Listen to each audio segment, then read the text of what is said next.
dito lahat. Ano?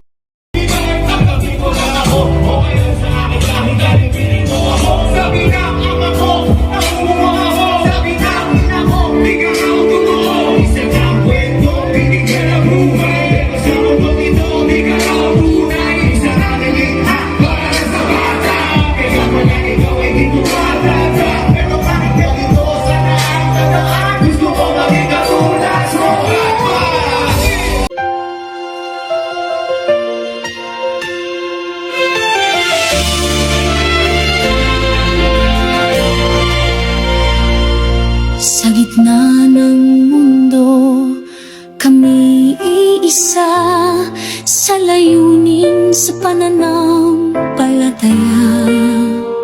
Sa bawat hakbang, laging makakabay. Sa tungkulin, puso'y sabay-sabay. Di alintana ang layo't panahon, pag-ibig sa Diyos ang siyang layon. Mula sa sugo, ang gabay ay dalisay. Kaya ang iglesia'y di matitinag.